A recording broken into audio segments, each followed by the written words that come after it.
The morning had barely peeked through the frosty windows, casting long winter shadows over the house. Upstairs, Lily stirred, her excitement bubbling over as she realized what day it was. "It's Christmas," she whispered to herself, her voice full of glee. She jumped out of bed and turned toward her sister's side of the room. Emma was nestled under her blankets. Lily crouched beside her and shook her shoulder gently. "Emma, wake up," she whispered, her voice urgent. "It's Christmas morning." Emma let out a soft groan, pulling the blanket over her head. Her young voice spoke, "I'm too tired." But then, as if remembering something, her small voice added, "Lily, I had the strangest dream." Lily moaned with impatience. "What dream?" she asked, sitting cross-legged on the bed beside her. Emma peeked out from under her blanket, her eyes still heavy with sleep. "Santa was here," she said softly, her voice barely above a whisper. "He was sitting right on the floor, and he talked to Ming and Luna. And they talked back. Ming said words. Lily. Real words. Luna too." Lily blinked, unsure whether to laugh in her face. "The cats talked," she said, her tone skeptical. "That's a great dream."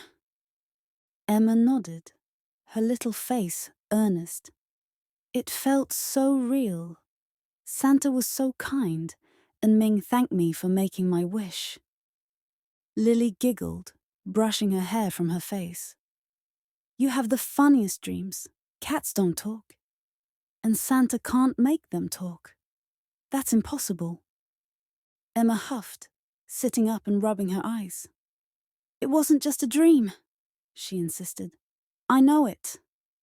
But Lily was already tugging her arm, her excitement winning out. "Come on, sleepyhead. Let's go see what Santa brought us." Lily and Emma stepped out of their room, their excitement growing. The door swung open across the hall, and Lucas bounded out, his face beaming with energy. His hair was a mess of bedhead, but his eyes sparkled with the thrill of Christmas morning. Grinning at his sisters, he excitedly said, "Come on, let's go see if Santa brought me the bike." Lily giggled, her earlier disbelief forgotten, and Emma clutched her stuffed bunny tightly. "Wait," Lily said, grabbing his arm. "We have to wake Mom and Dad first." Lucas groaned dramatically, but nodded. Together, the three of them ran down the hall. They giggled as they reached their parents' door. They burst in with joyful shouts. Lucas danced around the bed, along with Lily and Emma, their laughter filling the room. Lily clapped her hands excitedly. "Come on, Mom. Come on, Dad." Emma tugged at her mom's arm, her small voice insistent. "You have to come. We can't open the presents without you." Curtis pretended to forget that it was Christmas, very theatrically, covering his head with the covers. Galina sat up slowly, her hair messed, but her smile bright. She looked over at him. He peeked out from under the covers with a twinkle in his eye. "Well," he said with mock seriousness, "it seems Santa delivered the best gifts early this year, right to our bed." "No need to go downstairs," he joked. Galina smiled, leaning back against the headboard. "He sure did," she said warmly, looking at her 3 bundles of joy bouncing around the room. Curtis reached out to ruffle Lucas's hair, while she pulled her 2 girls into a playful hug. They exchanged a look, their laughter bubbling over with the sheer joy of the moment. "All right," Curtis said with a laugh, sitting up. "Let's go see what Santa brought." The kids erupted in cheers.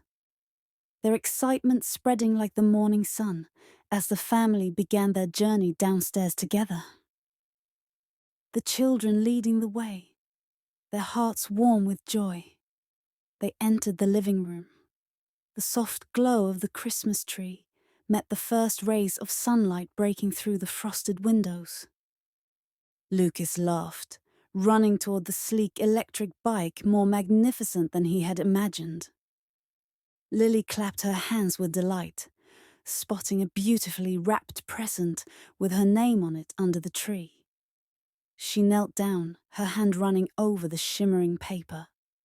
"It's the art set, I know it," she cried. Galina stood frozen for a moment, her gaze moving from the tree to Curtis. Curtis shook his head, his brow furrowing in confusion. The two of them exchanged another look. Then, as if on cue, their eyes turned toward the couch. Ming and Luna sat perched like royal guardians, their blue eyes gleaming in the golden light. Ming stretched lazily, his posture regal, while Luna tilted her head, her gaze steady and knowing. Lucas, still holding onto his new bike, looked at the cats. Lily, who leaned in closer to the cats, whispered, "Ming, Luna," half expecting to get a reply, as she turned to Emma, remembering the dream she shared.